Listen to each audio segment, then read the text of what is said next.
이스라엘 자손이 자기들의 성읍에 거주하였더니 일곱째 달에 이르러 모든 백성이 일제히 수문앞 광장에 모여 학사 에스라에게 여호와께서 이스라엘에게 명령하신 모세의 율법책을 가져오기를 청하매 일곱째 달 초하루에 제사장 에스라가 율법책을 가지고 회중 앞 곧 남자나 여자나 알아들을 만한 모든 사람 앞에 이르러 수문앞 광장에서 새벽부터 저녁까지 남자나 여자나 알아들을 만한 모든 사람 앞에서 읽음에 곧 백성이 그 율법책에 귀를 기울였는데 그때에 학사 에스라가 특별히 지은 나무 강단에 서고 그의 오른쪽에 선자는 마띠냐와 스마와 아나야와 우리야와 힐리야와 마아세야로 그의 왼쪽에 선자는 부다야와 미사엘과 말기야와 하순과 스바타나와 스가야와 무술람이라. 에스라가 모든 백성 위에 서서 그들 목전에 책을 펴니 책을 펼 때에 모든 백성이 일어서니라. 에스라가 위대한 하나님 여호와를 송축하매 모든 백성이 손을 들고 아멘 아멘 하고 응답하고 몸을 굽혀 얼굴을 땅에 대고 여호와께 경배하리라. 아멘. 아멘.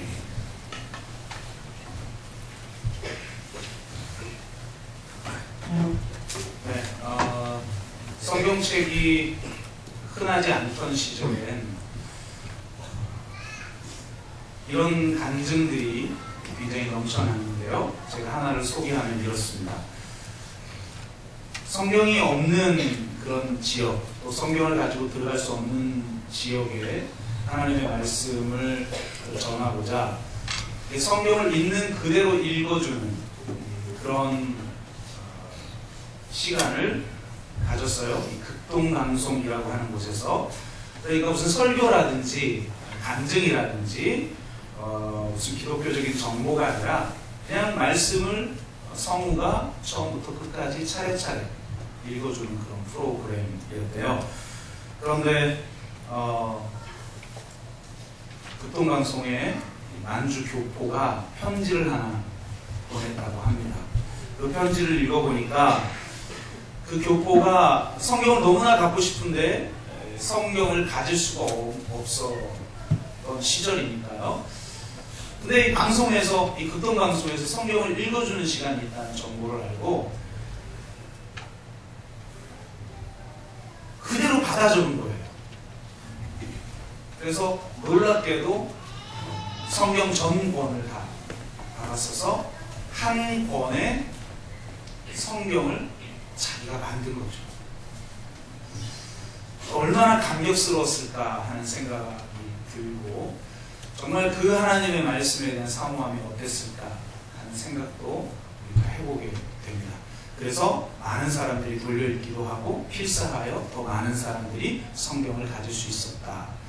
이렇게 이야기하는 것을 우리는 듣고 또 그 간증에 감격합니다. 하지만 이것도 다 옛 이야기가 된 것 같습니다. 우리는 성경책이 넘쳐나는 시대에 살고 있죠. 중동 지역에서조차도 스마트폰을 가지고 있기만 하면 즉시 무료 성경 어플을 받아 깔 수 있는 시대가 되어 버렸죠. 또한 자신이 다니는 그런 교회의 목사님보다 더 탁월하게 하는 그런 설교들을 언제든지 들을 수 있는 그런 시대가 되어 버렸습니다.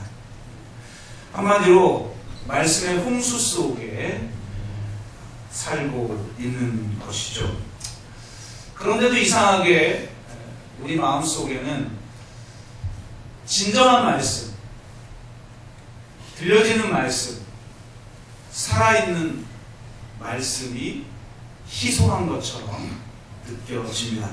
마치 홍수로 인해 물이 넘쳐나지만 정작 마실 물이 부족하여 가란 그런 모양새인 것 같습니다. 이 시대를 정확하게 표현한 구절 중에 하나가 이런 것이죠. 아모스 8장 11절 보라, 날이 이를지라 내가 기근을 땅에 보내리니 양식이 없어서 죽임이 아니요 물이 없어서 가람이 아니요 여호와의 말씀을 듣지 못한 기갈이라. 어쩌면 우리는 이런 말씀의 기근 시대에 살고 있는지는 모르겠습니다. 그렇기 때문에 우리는 진정한 말씀, 살아있는 말씀이 회복되기를 위해 기도해야 하는 것입니다. 우리가 말씀을 열망할 때 수적 부흥이 아니라 진정한 부흥이 찾아오기 때문입니다. 진정한 부흥은 다른 부흥이 아니라 바로 말씀의 부흥인 것입니다. 그런 의미에서 오늘 본문은 너무나 중요한 본문이죠. 이제 느헤미야 강해도 앞으로 2번밖에 남지 않았는데 오늘 우리가 함께 읽은 이 본문 말씀이 어쩌면 느헤미야에서 가장 유명한 말씀이기도 합니다. 그래서 이 유명한 말씀을 통해서 정말 어떤 부흥을 우리가 꿈꿔야 하고 어떻게 부흥이 오는가, 그것을 우리가 함께 나눔을 통해서 진정한 영적 부흥을 열망하는, 그리고 그 부흥을 경험하는 저와 여러분 되시기를 주의 이름으로 축복합니다. 아멘. 오늘 본문에 나타나는 첫 번째 특징은 뭐냐면 백성들이 말씀을 사모했다는 겁니다. 에스라가 백성들을 모아놓고 듣기 싫은데도 들어야 하기 때문에 말씀을 증거한 게 아니에요. 오늘 성경에 보니까 이렇게 기록돼요. 모든 백성이 일제히 수문학 광장에 모여 학사 에스라에게 여호와께서 이스라엘에게 명령하신 모세의 율법책을 가져오기를 청하매. 그러니까 모든 이스라엘 백성들이 하나님의 말씀을 듣기를 청했다는 겁니다. 먼저 요청한 거죠. 내가 듣고 싶은 말씀, 나에게 위로되는 말씀, 나의 삶에 필요한 말씀, 그것을 지금 찾은 게 아니에요. 여호와께서 이스라엘 백성들이 들어야 하기 때문에 그분이 주신 그 말씀, 그 말씀을 듣기 원했다는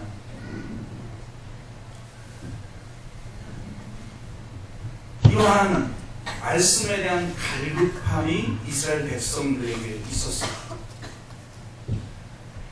성벽을 재건하고 무너진 것을 다 보수한 후에 그들이 깨달은 것은 이렇게 외적으로 보이는 무너진 성벽을 재건하는 것, 이것도 중요하지만 정작 중요한 것은 무너진 말씀을 회복하는 것이다. 그래서 그들은 에스라에게 말씀을 청합니다. 시편 119편 131절에 보면 참 기가 막힌 표현이 나오는데요. 내가 주의 계명들을 사모함으로 내가 입을 열고 헐떡였나이다. 얼마나 하나님의 말씀을 사모했는지 마치 가난 짐승이 혀를 핥딱거리면서 물을 찾는 것처럼 내가 그렇게 하나님의 말씀을 사모했다. 이렇게 말하고 있습니다. 여러분, 정말 말씀을 사모하고 말씀을 찾는 저와 여러분 되기를 주의 이름으로 축복합니다. 그리고 그 말씀에 사로잡힌 자가 되기를 주의 이름으로 축복합니다. 내가 원하는 말씀이 아니에요. 나에게 필요한 말씀이 아니에요.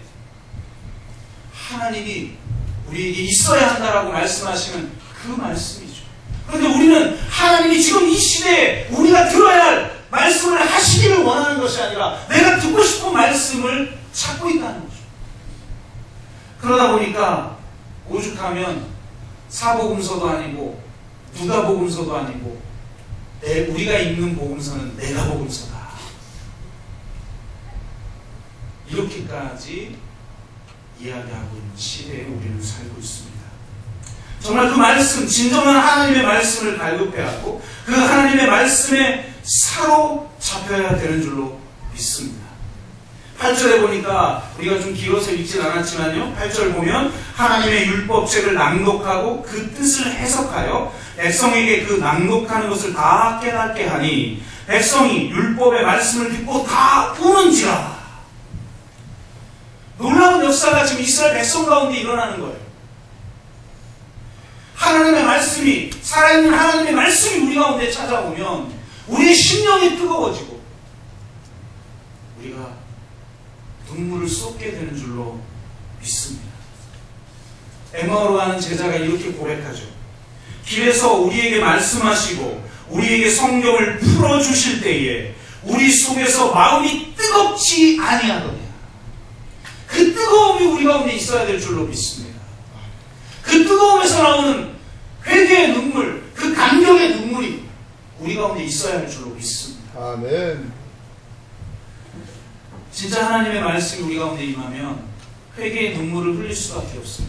그런데 그 회개의 눈물은 단지 한탄의 눈물이고 후회의 눈물이고 그런 게 아니에요. 진정한 회개의 눈물은 감격이 있는 눈물입니다. 제가 예수 그리스도께서 인격적으로 저를 찾아오셔서 저에게 말씀을 해주실 때 제가 얼마나 이기적인 존재인지를 깨달았어요. 그리고 영적인 자아, 경건한 자아도 자아는 자아구나 라는 걸 깨달았어요. 이 경건한 자아, 이 영적인 자아도 죽어야 되는구나. 내가 더 거룩해지고 싶고, 내가 더 경건해지고 싶고, 내가 더 뛰어난 능력 있는 사람이 되고 싶은 그 욕망조차도 사실은 내가 중심이 된 욕망이라는 거예요. 그걸 철저하게 깨닫고 제가 얼마나 아팠는지 몰라요. 그래서 이게 땅바닥에 제 가슴을 대고 제가 하나님 앞에 울었는데 정말 이 가슴뼈가 깨어지는 것 같은 통증으로 울었어요. 근데 놀랍게 그렇게 울었지만 그건 단순히 한탄이나 단순히 후회가 아니라 하나님 예수 그리스도께서 직접 찾아오셔서 내게 하신 그 말씀이 주는 감격이 주는 아픔이야. 그래서 내 경건한 자아조차, 내 영적인 자아조차 깨어지면 이제 더 이상 내 안에 내가 사는 것이 아니라 나를 위해서 자기 몸을 십자가에 내어주신 예수 그리스도를 위해서 살아가게 되는 거예요. 그런 하나님의 말씀이 우리 가운데 임할 때 우리 가운데 진정한 영적 갱신이 일어나는 것이고 진정한 영적 부흥이 일어나는 거예요. 하나님의 말씀이 우리 가운데 살아 운동력 있는 말씀으로 경험되어지지 않는 한 내가 깨어질 수 없고 내가 변화될 수가 없는 겁니다.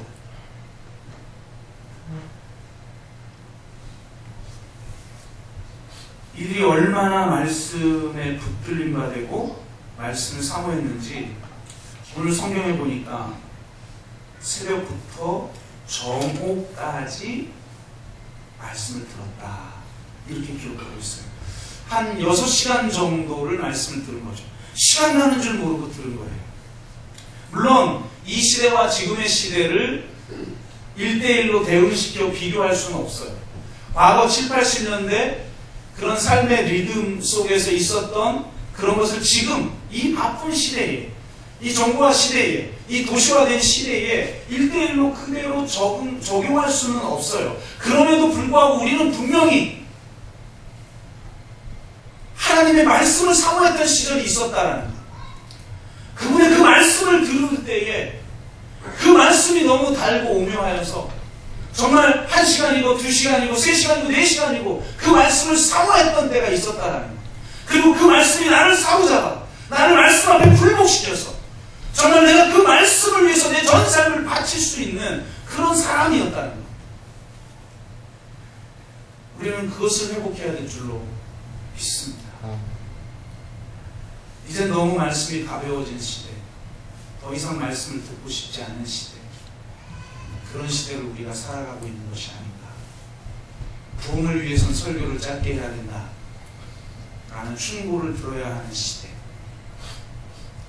이해가 됩니다.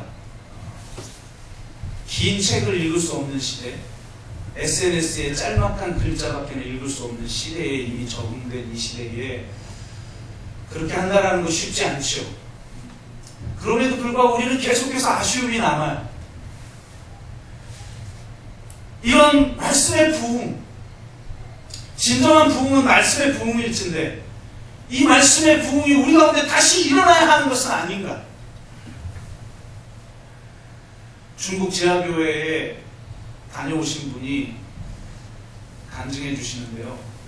이것도 1대1로 대응시킬 수는 없어요. 그럼에도 불구하고 뭔가 우리에게 도전을 준다라는 것을, 그리고 우리 가슴을 지금 뭉클하게 만든다라는 것을 부인할 수가 없는 거죠. 지하교회에 말씀 사교회를 하는데 대부분의 사람들이 3, 4일씩 걸어서 온 사람들이라는 겁니다. 하루 종일 말씀을 듣는다는 거예요. 하루 종일 하나님 앞에 찬양한다. 이 목사님이 간증을 하는데, 이 지하교회는 문화가, 이 기독교 문화가 많이 발달하지 못했을 거 아닙니까? 지금은 우리나라도 기독교 문화가 많이 발전해서 얼마나 아름답고 멋진 곡들이 이렇게 쏟아져 나오니까, 이제 배우는 것도 너무 많은 곡들이 나오니까 배우는 것도 다 못 배우겠어요. 목사님 저도 잘 모르는 곡들을 이 찬양 인도자가 많이 하니까. 그런데 이 초창기 지하교회에 뭐가 있었겠어요? 곡이 별로 없겠죠. 심지어는 가요를 바꿔서 그렇게 기독교적인 가사로 번안해서 그렇게 부르기도 하고 많이 그랬죠. 그리고 곡이 많지가 않으니까 한 곡에 가사를 많이 붙이는 거예요, 그냥. 그래서 이분이 그 사경에 이제 강사로 추천받아서 갔는데 뒤집어지는 줄 알았대요. 한 곡에 100절이 있는 곡도 있대요. 여러분, 4절도 힘들어서, 요즘 4절 있는 곡 있어요? 찬송가나 4절 있지, 복음서가 4절 있는 거 봤어요? 짧잖아요. 그냥 짧고 계속 반복하는 거잖아요, 그냥. 길게도 못해. 요즘 시대에 복음서가 길게 했다가는 다 교회 떠나. 이게 다 짧죠. 2절도 없어요, 별로. 이 찬송가는 그래도 4절인데, 이 지하교회 찬송은 100절이라는, 100절 불러보셨어요? 이분들은 그냥 뭐 너무 강력해서 100절까지 부르는 거예요. 그냥 100절까지. 근데 이 목사님이 기다리다 지쳤어요. 땡거리죠. 와, 도대체 100절을 한번 부른다고 생각. 와, 기다려도 100절이 안 되는 거예요. 그래서 겨우 이제 99절 되고 100절 막 부르려고 그러는데 100절 거의 끝날 때쯤 막 감격하면서 어떤 성도 하나가 일어나가지고 한 번 더! 와, 이분이 기절하는 줄 알았어요. 근데 한 번 더 부르는데도 똑같은 감격을 가지고 그분들이 부르더라고요. 그렇게 찬양하고 기도하고 나서 말씀을 듣는데 2-3시간씩 말씀을 듣는 거죠. 물론 그것을 우리가 그대로 할 수는 없어요. 시대가 다르고 문화가 다르기 때문에. 그럼에도 불구하고 과연 우리는 그런 열정이 있는가? 한번 물어봐야 되는 거죠. 정말 하나님의 말씀이, 내가 하나님 말씀을 붙드는 게 아니라 하나님의 말씀이 나를 지금 붙들고 있는가? 한 번은 물어보아야 한다. 진정한 부흥의 열쇠는 말씀을 사모하는 하나님의 백성에게 있다라는 거예요. 두 번째는 말씀을 요청하자마자 에스라는 바로 나무 강단을 만들어서 모세오경을 낭독합니다. 준비가 되어 있었다는 거죠.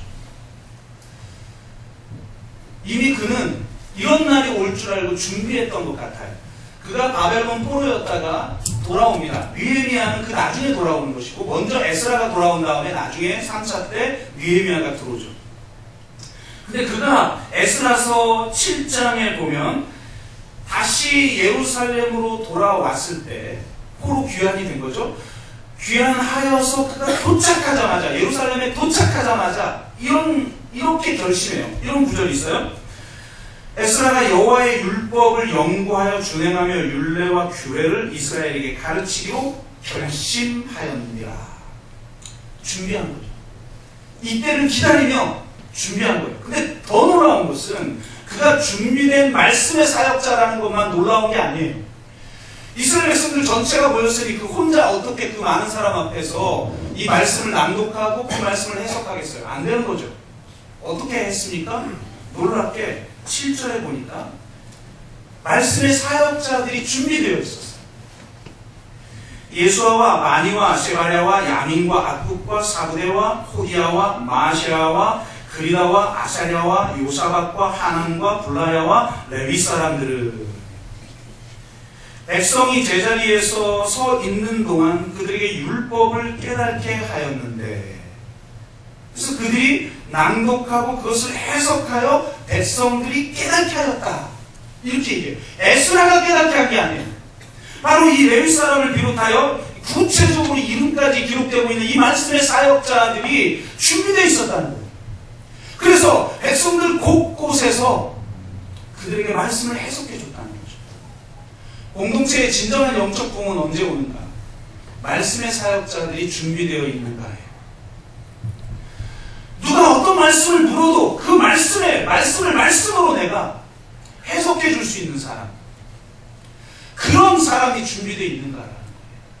나만 겨우 주일날 와서 이 말씀 듣고 은혜 받고 돌아가는 게 아니라 하나님의 말씀을 제대로 알아서 그 말씀이 무슨 뜻이고 그 말씀을 통해 우리에게 증거하고 있는 하나님의 구원의 역사가 무엇이고 그 하나님의 구원의 역사가 지금 이 시대에 하나님 어떻게 역사하고 있는 것이고 어떻게 우리가 적용해야 하는 것인지, 그것을 우리가 알아야 합니다. 그렇게 말씀의 사역자로 준비된 사람들이 있을 때 영적 부흥이 일어난다는 겁니다.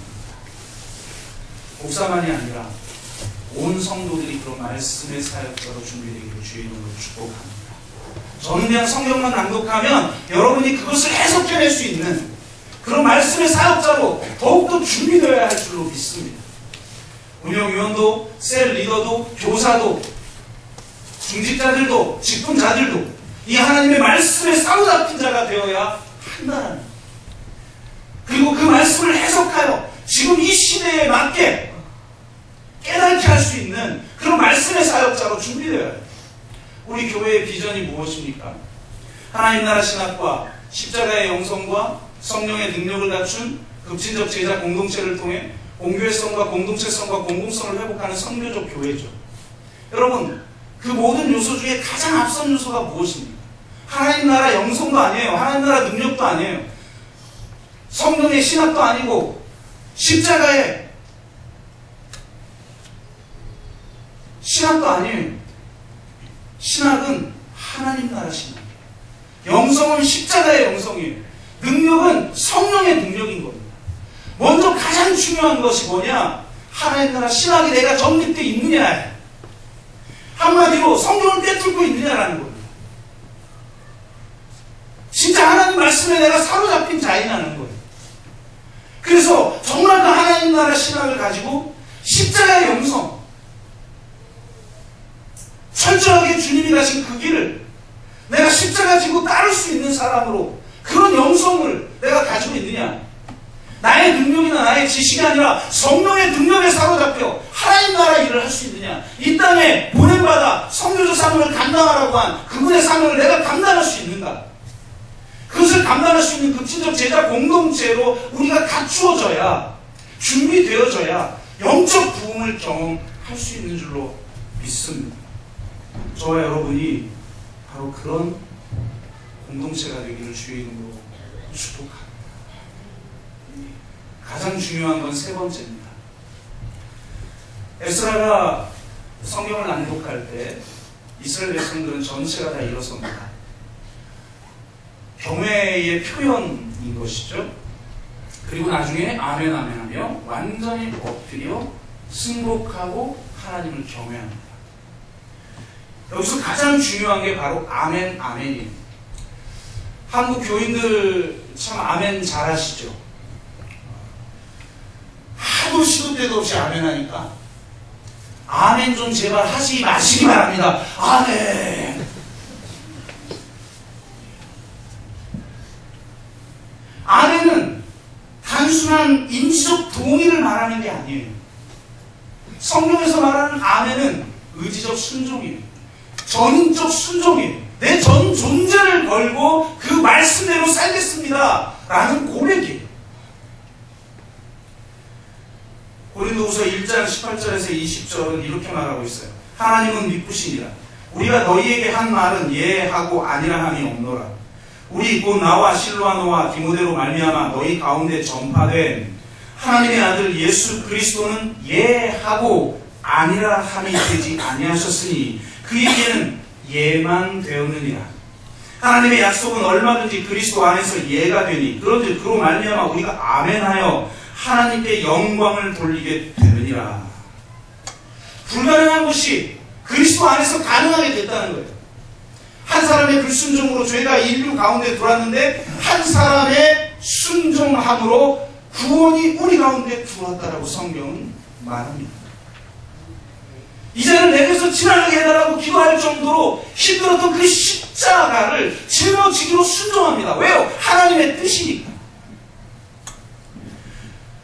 그분에게는 오직 예만 있었던 것입니다. 그분의 예를 통해 우리에게 구원이 은혜로 주어진 것입니다. 하나님의 약속이 바로 이 예수 그리스도, 철저하게 순종하는 예수 그리스도 안에서 예가 되었다, 성취되었다는 거예요. 그리하여 그로 말미암아 우리가 아멘하여 하나님께 영광을 돌리게 되느니라. 아멘은 인지적 동의가 아니에요. 이제 예수 그리스도가 순종하여서 이루신 그 구원이 우리 가운데 값없이 주어지므로 우리 또한 예수 그리스도처럼 예하며 살아가게 됐다는 겁니다. 예수 그리스도처럼 철저하게 하나님의 뜻을 분별하고 하나님의 뜻 앞에 순종하는 사람으로 살게 되었다는 거예요. 하나님의 통치 아래 철저하게 절대적으로 복종하는 사람으로 새롭게 되었다는 거예요. 이것이 아멘에 주어진 의미예요. 아멘할 수 있는 능력, 이것이 구원의 능력인 것입니다. 그리스도를 통해서 우리에게 구원이 주어졌다는 것을 무엇을 통해서 알 수 있나요? 이빨엔 신앙 고백인가요? 그렇지 않아요. 아멘할 수 있는 능력을 통해서 우리는 내가 구원받은 백성인 줄 아는 것입니다. 아멘. 말씀에 대한 절대적인 복종과 자발적인 복종이 우리에게 요구되어지는 것이죠. 여러분, 아멘이 얼마나 위대한 것인가. 이것은 첫 번째로 이스라엘 백성들이 아멘한 시내산 언약을 통해서 알 수가 있어요. 이 광야 백성들이 참 원망을 많이 하죠. 어쩔 때는 어떻게 이럴 수가 있지? 생각해보세요. 10가지 재앙을 경험했어요. 아니, 홍해가 갈라지는 것도 경험했어요. 아니, 그냥 광야 한가운데서 만나가 내리고 메추라기가 내리고, 아니, 그걸 떠나서 그냥 항시적으로, 상시적으로 낮에는 구름 기둥, 밤에는 불 기둥이 앞에 불타오르고 있어요. 그런데도 원망할 수 있는 존재, 이게 인간이라는 거예요. 참 이스라엘 백성들이 원망하는 과정을 보면 와, 마치 거울을 보는 것 같아요. 내 안에 일어나는 역동을 너무나 정확하게 보여주는 거죠. 기억의 왜곡이 일어나요.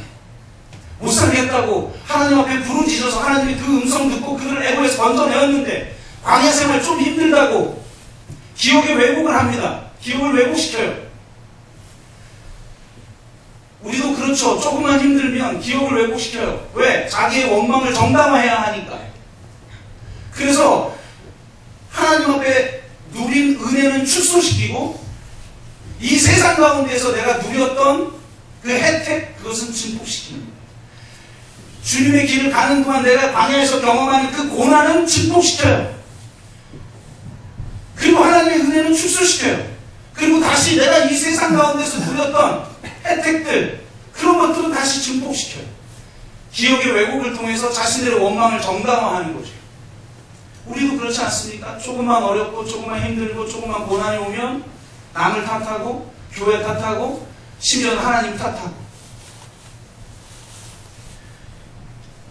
출애굽기 16장에 보니까 이래요. 이스라엘 자손이 그들에게 이르되 우리가 애굽 땅에서 고기 감아 곁에 앉아있던 때와 떡을 배불리 먹던 때에 여호와의 손에 죽었더라면 좋았을 것을. 너희가 이 광야로 우리를 인도하여 내어 이 온 회중이 주여 죽게 하는도다. 그러면서 모세를 태우고 해요. 이게 인간인 거죠.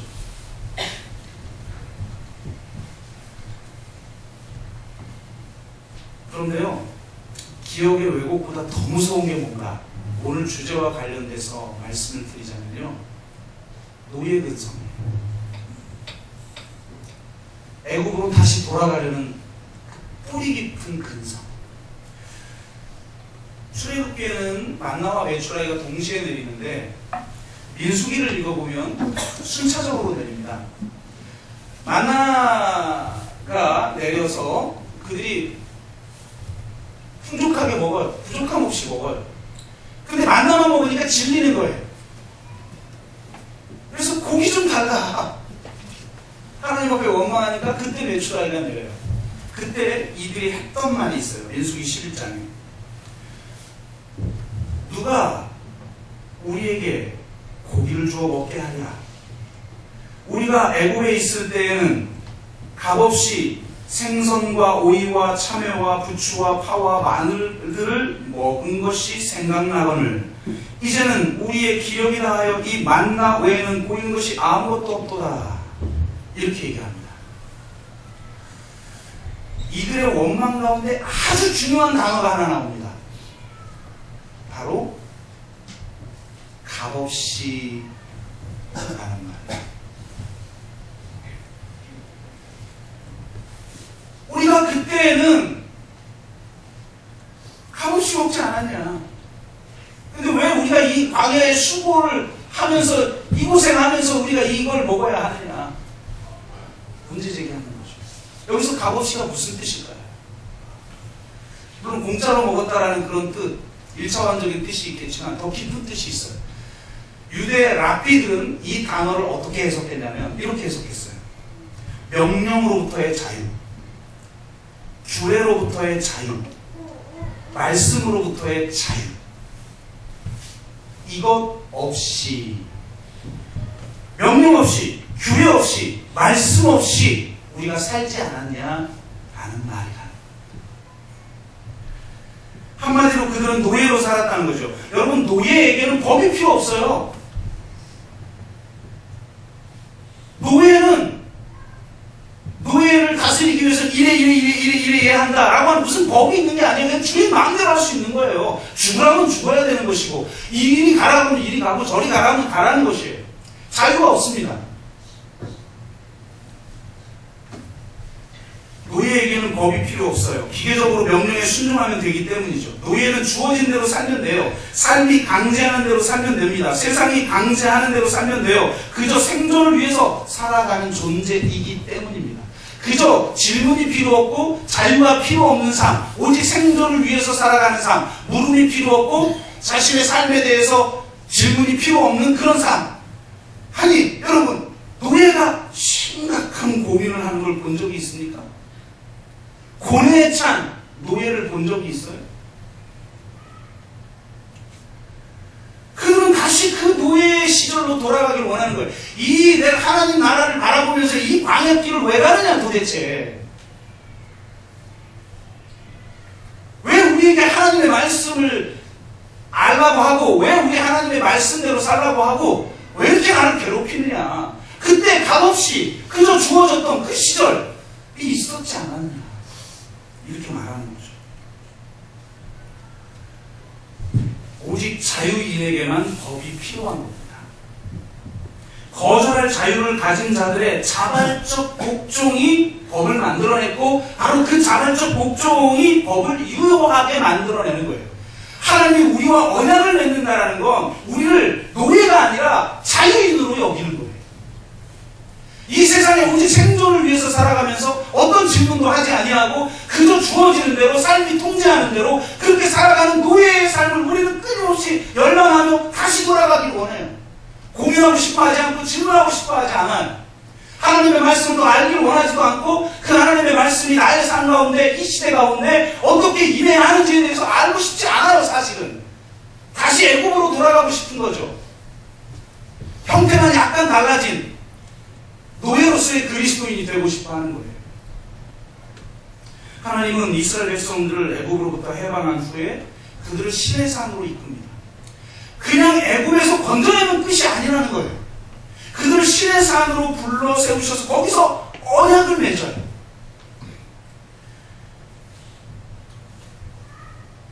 노예가 아니라 그들을 자유의 백성으로 여기신 거죠. 해방의 은혜를 경험한 이스라엘 백성들은 자발적으로 하나님의 법에 복종하겠다고 서약합니다. 바로의 백성들이 자유의 백성들로, 애굽의 백성들이 하나님 나라의 백성들로 거듭나는 위대한 순간인 것이죠. 하나님은 그렇게 되기를 원하는 거예요. 우리에게 노예처럼 살지 말라. 하나님 나라의 백성이 되기를 원하느냐, 나와 언약을 맺자. 예, 제가 하나님 나라 백성이 되겠습니다. 하나님 나라 백성이 되기 위해선 이런 말씀을 너희가 지켜야 한다. 예, 제가 그렇게 지키겠습니다. 이게 언약인 것이죠. 여러분은 여러분의 삶을 강제할 법이 있는가? 절대적 복종과 자발적 복종을 불러일으키는 말씀이 있는가? 그 말씀 때문에 스스로 매인화된 자가 되고 있는가? 진리가 너희를 자유케 하리라고 말씀하셨어요.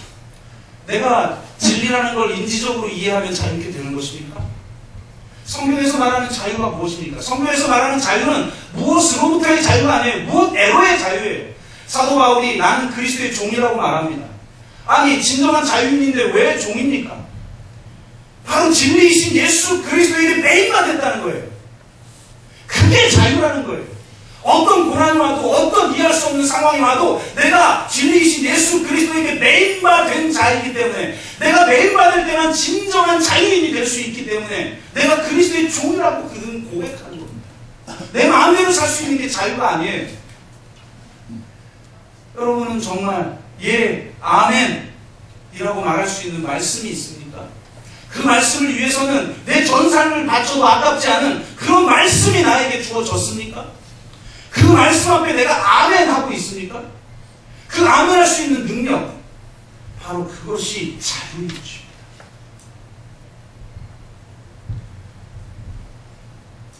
진정한 부흥은 말씀의 부흥이고, 말씀의 부흥은 바로 아멘의 부흥인 것입니다.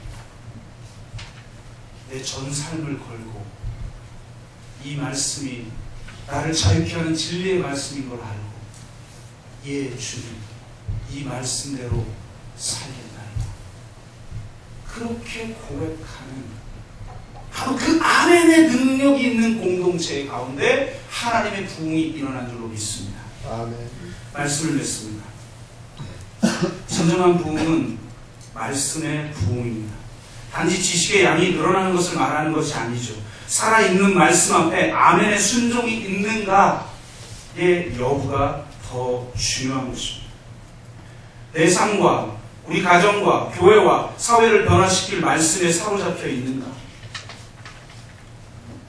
말씀에 사로잡힐 때 무엇이든지 가능한 겁니다. 세상을 이길 수 있는 것입니다. 지난 8년간 하나님은 말씀 가운데 우리 공동체를 이끄셨습니다. 우리 교인들 중에 참 힘든 사람들 많이 있었어요.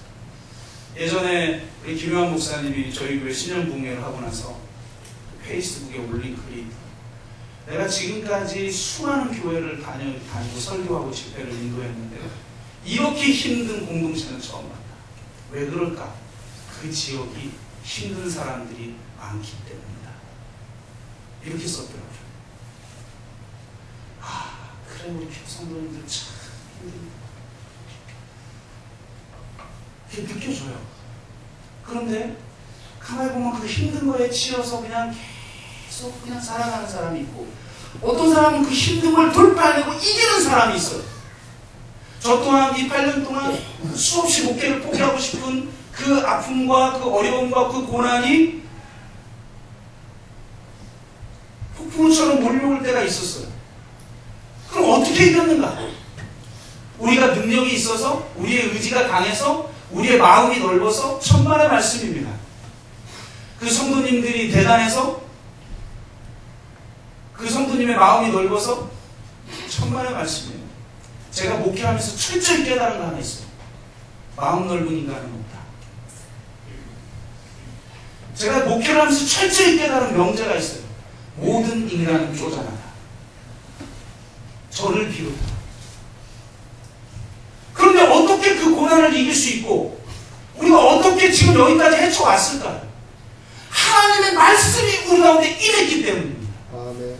하나님의 말씀이 우리 가운데 임하여 그분이 나의 응답이 될 때 어떤 어려움도 이길 수가 있어요. 불가능한 것도 그 불가능한 상황 때문에 흔들리지 않아요. 왜요? 말씀이 임했기 때문에. 그래서 우리가 가운데 말씀이 임하고 말씀이 사로잡혀야 돼. 말씀이 임하지 않는 사람은 항상 불평이고 항상 원망이고 잘하진 않아요. 8년이 지나도 바뀌지 않아요. 진짜 말씀을 사모하여서 하나님 저에게 한 말씀만 하십시오. 내가 듣겠나이다. 그 아멘할 수 있는 능력으로 내가 반응하겠나이다. 그렇게 반응해야 하고 우리는 진정한 부흥을 열망해야 해요. 제가 목회를 포기하고 싶을 때쯤 우리 한 교회 똑바로 세운다고 해서 한국 교회가 바뀌는 것도 아니구나. 그리고 우리 한 교회 세우는 것도 쉬운 게 아니구나. 낙심하고 절망하고 환멸이 일어날 때 다시 한번 하나님께서 일어설 수 있도록 한 비전을 주셨던 것이 무엇이냐? 바로 하나님이 새로운 부흥의 세대를 일으킬 거라는 약속이에요. 100년 전 평양 대부흥이 일어날 때의 부흥은 그저 개인의 죄만 회개하면 되는 부흥이었어요. 자기의 죄 때문에 뒹굴거리면서 가슴을 찢으면 되는 부흥이었어요. 근데 지금 이 시대의 부흥은 개인의 죄만 가지고 부르짖는다고 되는 부흥이 아니에요.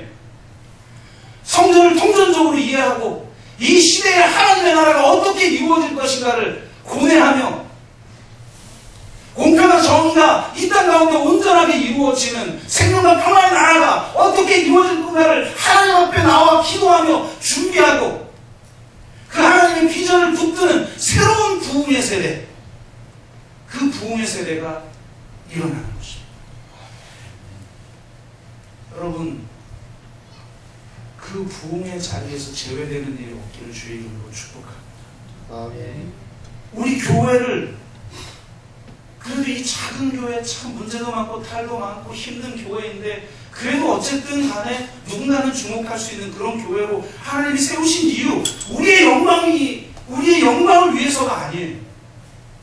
새로운 부흥의 세대를 준비할 사람을 하나님이 준비시킨 거죠. 에스라가 이 수많은 말씀의 사역자들을 준비하여 이 부흥의 때에 하나님의 말씀을 해석하고 깨닫게 하는 그 말씀의 사역자로 준비된 거죠. 정말 저와 여러분이 바로 이 하나님의 약속을 믿고 준비해야 될 준비됐어요. 아주 안 좋은 용어 중에 늙은이라는 용어가 있어요. 노인하면 될 텐데 무슨 늙은이라는 말을 썼는지. 반대로 젊은이라는 말이 있죠. 나이가 많으면 늙은이고 나이가 젊으면 젊은이냐? 절대 그렇지 않아요. 저는 나이가 많은 사람 중에서도 젊은이를 보고 젊은이들 중에서도 노인들을 봐요. 늙은이가 무슨 뜻입니까? 늘 그런 사람, 늘 그런 이가 늙은이. 이 10년 전이나 5년 전이나 지금이나 늘 그래요. 젊은이는 뭐냐? 저를 묻는 이. 자기에게 질문을 던지는 이. 나는 누구인가? 나의 사명은 무엇인가? 이 시대에서 하나님 나를 어떻게 쓰시려고 하는가? 하나님의 역사는 이 시대에 어떻게 일어날 것인가? 끊임없이 질문을 던지는 이가 바로 젊은이에요. 그 질문이 나를 새롭게 하는 거예요. 그 질문이 이 세상을 새롭게 하는 겁니다. 그 질문이 없는 자는 하나님을 믿어도 그냥 늘 그런 예예요. 젊어도 늘 그런 예예요. 나이가 들어도 질문을 던지고 주여 내가 여기 있나이다 나를 쓰십시오. 그 질문 앞에 자기를 던지는 사람. 그런 새벽 이슬 같은 청년들을 하나님이 일으키셔서 새로운 부흥의 세대를 준비할 줄로 믿습니다. 아멘. 여러분 그런 사람으로 그런 공동체로 준비되어지기를 주의 이름으로 축복합니다. 아멘.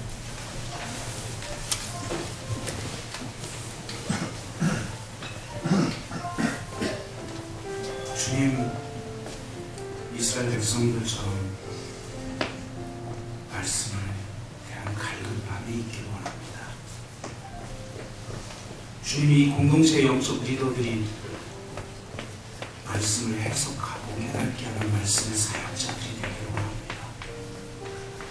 무엇보다도 아멘 할 수 있는 능력을 우리에게 주시옵소서.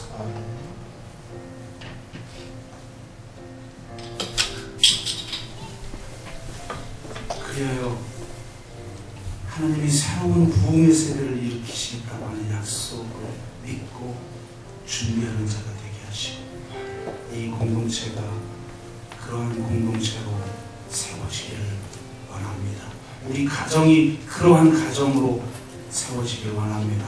내가 그러한 사람으로 세워지길 원합니다. 이런 기도 생각을 가지고 우리가 같이 기도하겠습니다. 사랑의 아버지 하나님 감사합니다. 말씀에 대한 목마름이 있게 하여 주옵소서.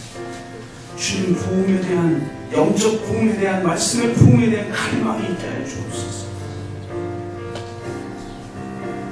그들의 영적인 굶주림을 채울 말씀의 사역자들이 세워지게 하여 주시옵소서.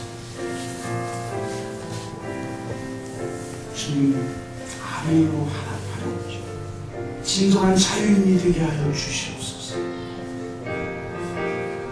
내가 매인과 되어 내 전 삶을 바칠 수 있는 그 진리를 경험한 자가 되게 하여 주셔서 오직 그 진리를 쫓고 진리를 살아내는 우리 모두가 되게 하여 주셔서 주님 진정한 부흥의 세대를 경험하는 모두가 되게 하여 주옵소서. 감사드리며 예수 그리스도의 이름으로 기도드리옵나이다. 아멘.